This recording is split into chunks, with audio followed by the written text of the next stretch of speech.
All party delegation जो central government ने बनाया है उसमें आपका भी नाम है, वर्ल्ड प्लेटफॉर्म पे इंडिया को रिप्रेजेंट करना है ऑपरेशन सिंदूर पे, आपको क्या कहना चाहिए?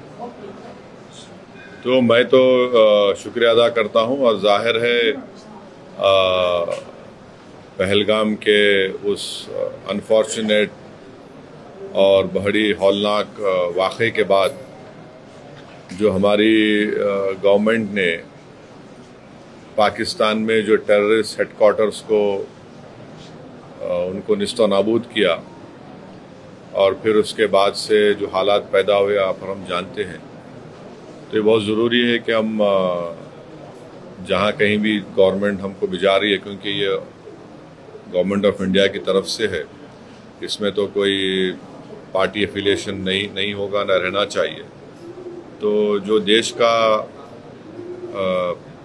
देश के हित में, जो देश में जो मुल्क में पाकिस्तान और उनके स्पॉन्सर्ड टेररिस्ट की तरफ से जो हमारे मुल्क में आतंकवादी वाक़यात हो रहे हैं, तो ज़ाहिर है उस पर हम तमाम को जाकर उनको बताना पड़ेगा। और भी डिटेल मीटिंग होगी जाने से पहले हमारी, तो उसमें और डिटेल हमको बातें मालूम होंगी। फिलवक़्त तो मुझे लगता है कि हमको तो भारत का जो स्टैंड रहा है कि हम टेररिज्म के ख़िलाफ़ थे, क्योंकि टेररिज्म के हम विक्टिम रहे हैं और ख़ास तौर से पड़ोसी मुल्क बार बार हमारे मुल्क में आतंकवाद बोलिए, दहशतगर्दी को यहाँ पर प्रमोट करता है, सरपरस्ती करता है। तो ये उनको इन तमाम एक इम्पॉर्टेंट काम है और इंशाअल्लाह मैं तो पूरी कोशिश करूँगा इस जिम्मेदारी को अच्छी तरह निभाने की। तो कितनी ज़रूरत लगती है इस तरह के डेलीगेशंस को जो है इस वक्त में जाना और दुनिया को बताना, बाकी देशों को? देखिए, पहले भी जब अटल बिहारी वाजपेयी वज़ीर आज़म थे, फिर उसके बाद एक डेलीगेशन गया था, फिर उसके बाद 2008 में जब 26/11 का हुआ, उसमें भी उस वक्त डॉक्टर मनमोहन सिंह की सरकार ने एक डेलीगेशन भिजाया था। तो ये हमारी जिम्मेदारी है, हम पब्लिक के रिप्रेजेंटेटिव हैं, जनता ने हमको चुनकर भिजाया है। तो चुनकर सिर्फ यही नहीं भिजाया कि हम सिर्फ अपने कॉन्स्टिट्यूंसी के बारे में बात करें, बल्कि हम लोग भारत की आवाम को रिप्रेजेंट करते हैं और आज भारत की आवाम बेचैन है, तकलीफ़ में है और ख़ास तौर से बेचैन और तकलीफ़ में इसलिए है क्योंकि वक्तन फ़ौक़तन ये दहशतगर्दी के, आतंकवाद के वाक़यात होते हैं और पहलगाम के बाद तो इस देश में बहुत ज़्यादा सब भारत के लोग यूनाइटेड हैं कि टेररिज्म को ख़त्म होना चाहिए। So which areas will you visit, countries, which regions will you be visiting, and what will be your area of focus? Because terror against terror and against the Pakistani operation, that is a larger thing. But so as of now, what I know is that the group I belong to will be headed by my good friend Bhai Jayant Panda. Jay Panda would be heading this group. I think so. This group of MPs would comprise of Mr. Ashok Shringla as well, the ex-Foreign Secretary, and who else is there? Nishikant Dubey, Fangon Konyak MP, Rekha Sharma, Satnam Singh Sandhu, Mr. Ghulam Nabi Azad. And the countries, I think so, will be going to UK, France, Belgium, Germany, EU, Italy and Denmark. Can you repeat the country? Huh? Can you repeat the country? I think it is UK, France, Germany, Belgium, Italy, Denmark and EU, European Union.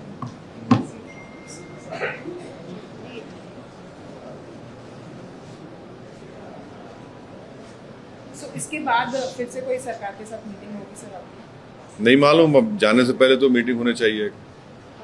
Sir, ये delegation को लेकर भी कहीं ना कहीं सवाल उठ रहे हैं। कांग्रेस की एक लिस्ट आती है, शशि थरूर का नाम नहीं होता, अभी आया है इसमें शशि थरूर जी का नाम है। इस पर जो जिस तरीके से अभी पूरी राजनीति चल रही है उस पर क्या?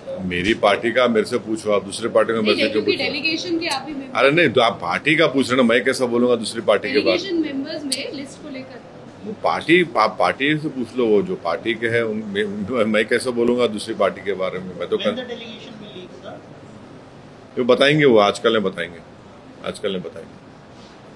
तो पाकिस्तान जिस तरीके से खासकर वहाँ पे जो नेता है जिस तरीके से बयान दे रहे हैं और कई बातें जो है झूठ भी जो बता रहे हैं, उसको लेकर कैसे देख रहे हैं आप? अरे झूठे हैं वो, कब सच बोले? झूठ की बुनियाद पे देश बनाए सो हैं वो लोग, तो झूठ ही बोलेंगे ना। तो झूठ ही बोलेंगे, झूठ बोलेंगे, बकवास करेंगे, बार बार डराने की कोशिश करेंगे हमारे पास न्यूक्लियर बॉम्ब है। ईरान के पास भी न्यूक्लियर बॉम्ब है, इजराइल के पास भी है। क्या दोनों रुक रहे? क्या एक दूसरे को मार रहे बराबर? न्यूक्लियर बॉम्ब है तो हम क्या करेंगे? आप क्या वो करेंगे क्या? How do you see the role of Turkey in this whole conflict?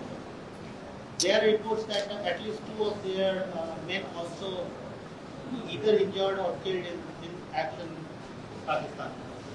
I don't know. I cannot comment on it unless and until the government of India or our army comments on it.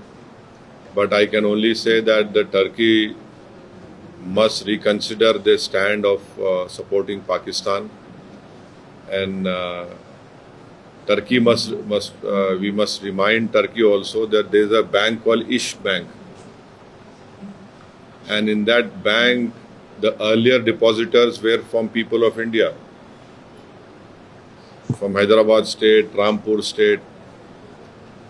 There are many historical connections with India, and you must know that till 1990 Turkish language was taught in Ladakh area. You know, we must also tell them that till 1923, if I am not wrong, or till 1920s, northern Turkey people used to come to Ladakh, and then from there they used to go to Mumbai to perform their Hajj. And also, lastly, we must constantly remind Turkey that there are 220 million Muslims, honorable Muslims living in India. So this whole boogie of Pakistan that, oh, this is 20 crore के करीब है ना, अब 220 million. हाँ, in India 20 crore लिखे, 20 crore. So this boogie of Pakistan is a Muslim country. There are more Muslims in India than in Pakistan, and Pakistan has got nothing to do with Islam at all. The way they are behaving, the way they have behaved so far. So I hope, I am sure the government of India sees of this matter, and they must look into it.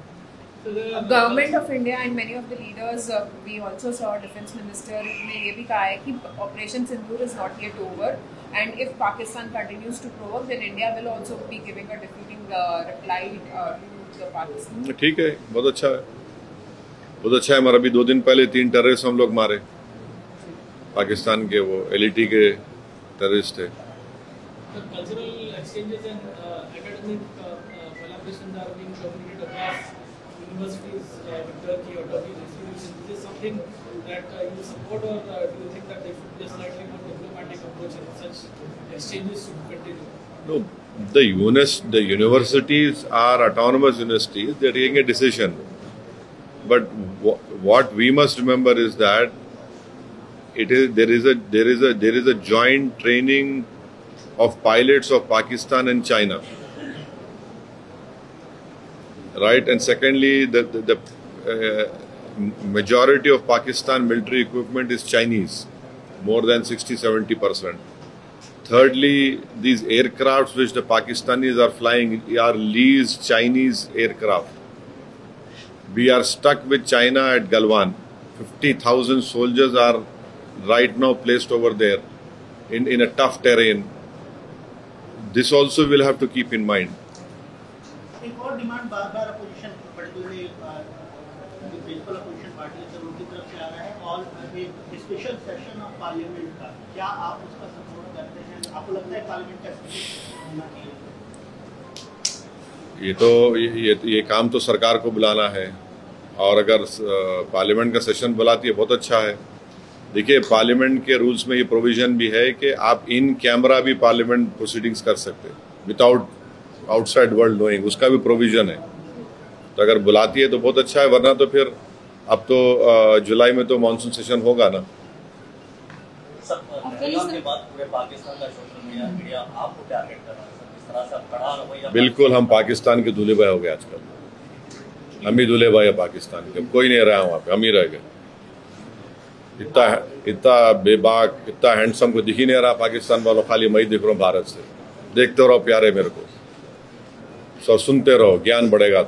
तुम्हारे दिमागों में जो भूसा भरा हुआ है साफ होगा, तुम्हारा इग्नोरेंस खत्म होगा। दूसरे लीडर्स जिनको ये डेलीगेशन में शामिल किया गया है, जैसे शशि थरूर है, एकनाथ शिंदे है, सुप्रिया सुले, आप उसको किस तरह से देखते हैं? ये देखिए, हम लोग गवर्नमेंट ऑफ इंडिया, हमारी देश को रिप्रेजेंट कर रहे हैं।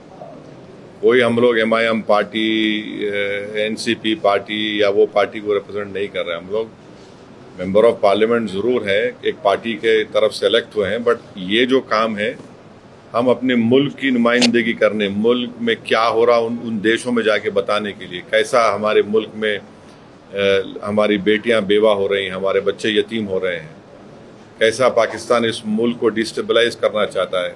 और पूरी दुनिया को ये देखना है कि हमारी फिफ्थ और 4th लार्जेस्ट इकोनॉमी हमारी है। अगर यहाँ पर कोई एक नेबरिंग कंट्री जो खुद इनस्टेबल है, अगर यहाँ पर डिस्टेबलाइज होगा तो पूरे इंटरनेशनल लेवल पे इसका असर क्या पड़ने वाला है, ये समझना है ना, पूरे विश्व को समझना है। इंडिया कोई मामूली कंट्री तो नहीं है ना। अगर यहाँ पर कोई इस इंटेंशन से आ रहा है कि यहाँ पर कम्युनल राइट्स होंगे, यहाँ पर डिस्टेबलाइज करेंगे, यहाँ पर हम ये इंस्टॉलेशंस को करेंगे, कश्मीर में हमेशा हम लोगों को मारते रहेंगे, और हम ये हरगिज नहीं भूलना है कि 21 सिविलियन की मौत भी हुई है। पूंछ में छोटे 4 मासूम बच्चे मर गए, जिसमें ट्विंस बच्चे थे, भाई बहन, दोनों भाई बहन थे। उनके वालिद अभी भी जिंदगी की जंग लड़ रहे हैं। हमारे 5 आर्मी के लोग भी इसमें मारे गए, 21 सिविलियन मारे गए, कई घरों को नुकसान हुआ। तो ये सब बातें रखना है ना, आप दुनिया के सामने हम जाके रखेंगे, और इन कंट्रीज के सामने जाके रखेंगे, हम उनको बोलेंगे कि ये देखिए आप, ये ठीक है क्या, ये तो ऐसा हो नहीं सकता ना। और हमारे जितने भी हमारे कंट्रीज, हमारे तो अच्छे ताल्लुकात हैं उनसे, ट्रेड के ताल्लुकात अच्छे हैं। हम UK से अभी ट्रेड एग्रीमेंट करें, तो तमाम जाए, हम जितने MP जाएंगे, और जो भी भारत सरकार का पोजीशन और व्यू है उसको हम लोग बेहतर से बेहतर तरीके से रखने की कोशिश करेंगे। अफगान के साथ जो भी जिस तरीके, अफगानिस्तान के साथ जिस तरीके, बहुत अच्छा है। मैं तो शुरू से बोल रहा था आप लोग तनकीद करें मेरे पे। आपको याद होगा तालिबान से बात करो, मैं बोला था आप लोगों को, पार्लियामेंट में बोला था मैं, तो आप लोग पूरा TV 6 बजे 9 बजे बैठ के खूब मेरे को दूल्हा बनाए आप लोग। अब समझ में आप लोगों को अब इन्हें जरूरी है, तालिबान हमारे से दोस्त है। आज वहाँ जो ईरान में पोर्ट बना रहे, वो पोर्ट से सबसे बड़ा फायदा हम पाकिस्तान को बाईपास करके अफगानिस्तान में जाएंगे। वो पोर्ट बनना जरूरी है। अब बहुत जरूरी हमारे लिए कि हम वहां पर पोर्ट बनाएं। और तालिबान तंग है वो लोगों से, तंग है वो पड़ोसियों से। और उन्होंने कितना अच्छा स्टेटमेंट दिया, उन्होंने कंडेम करे पहलगाम को, आउटराइट कंडेम करे वो लोग। सर, मीडिया रिपोर्ट्स के मुताबिक रेशियली और कम्युनली मोटिवेटेड 150 से ज्यादा attacks on the Muslim community allegedly. Is there anything, any dialogue you are having with the government in connection with this? Dialogue with the government or agencies in connection with this? नहीं, ये this is the report जो मेरे को आज मिली। ये जो report बनाई गई है, जिसमें ये बताया गया है कि 184 hate crimes reported across India between 22 April to 8 मई। और उसमें क्या है, वेरियस स्टेट्स में है, हिमाचल है, पंजाब है, हरियाणा है, दिल्ली, राजस्थान, मध्य प्रदेश, महाराष्ट्र, कर्नाटका, केरला, आंध्र प्रदेश, तेलंगाना, उड़ीसा, वेस्ट बंगाल, असम, बिहार, उत्तर प्रदेश में 43 हुए, उत्तराखंड, चंडीगढ़। तो ज़्यादातर यहाँ पर बीजेपी पावर में है। और यूनियन चंडीगढ़ तो और दिल्ली तो मिनिस्ट्री ऑफ होम अफेयर्स को आता, तो बराबर यहाँ पे स्ट्रॉन्ग एक्शन लेना पड़ेगा। और इसमें 84 हेट स्पीचेस हुए, 39 असॉल्ट्स हुए, 19 वैंडलिज्म हुए, और 3 मर्डर्स हुए बोल रहे। तो ये सब डिटेल लोग मैं पढ़ा नहीं पूरा, खाली देखा मैं। यकीनन अगर इस पर action, state government should immediately take action. BNSS के तहत जो भी रेलिवेंट सेक्शन है इम्पोज करना चाहिए। और मध्य प्रदेश के जो मिनिस्टर है तो बकवास बात करे ना, क्या गंदगी की बात करें, कैसा बात करते ऐसा वो, ये कोई बात करने का तरीका है क्या वो आदमी का? वो मंत्री रह के उनको मिनिमम आप उनके एक्शन लीजिए उनके ऊपर आप।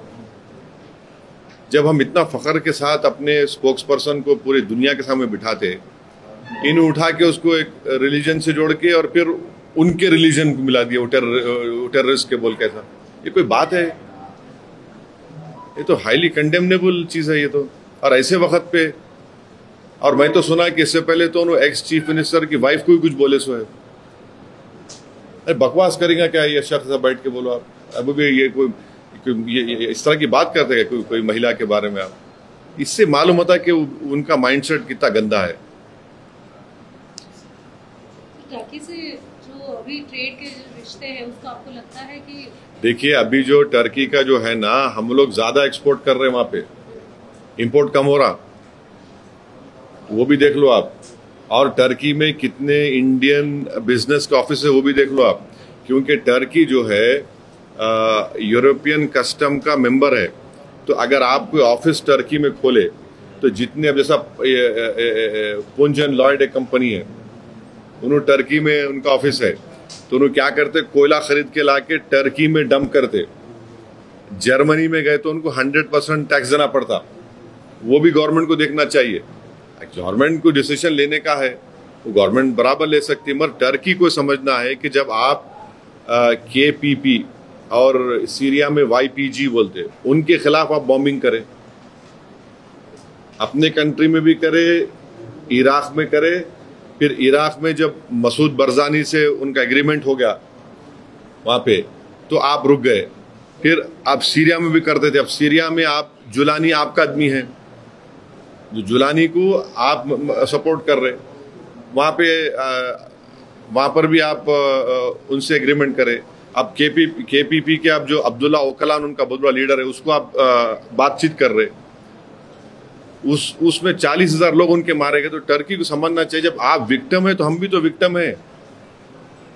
सवाल यहाँ पे पाकिस्तान में मुसलमान है, यहाँ मुसलमान कम है, तो टर्की से मैं समझता हूँ कि हमको ये इम्प्रेस करना है उनको, कि बताना है ये सब चीजें उनको। 3 ऐसी एडवाइस गवर्नमेंट ऑफ इंडिया को आप देना चाहेंगे जो आपको लगता है कि नहीं सब नहीं।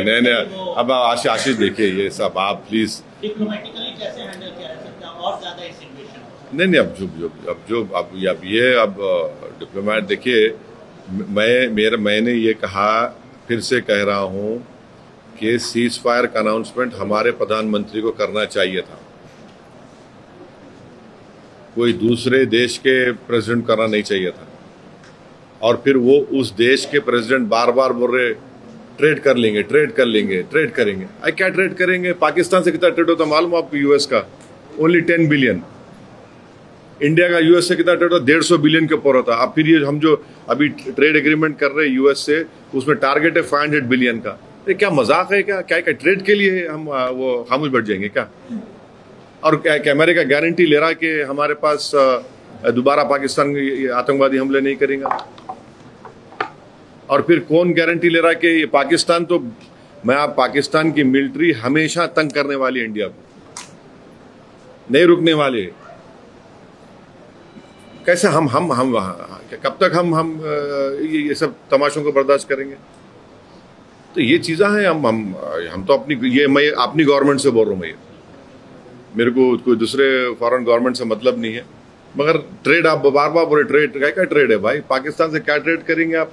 भीख मंगे वो लोग, $2 बिलियन लिए अभी वहां से IMF से, उन्होंने क्या ट्रेड करेंगे? उन्होंने ट्रेड हमारे से होगा ना, कितना वो है।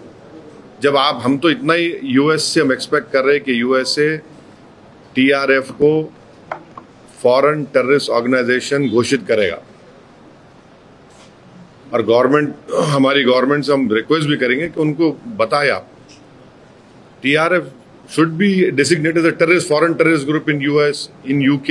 UK Treasury Department करना चाहिए, EU को करना चाहिए.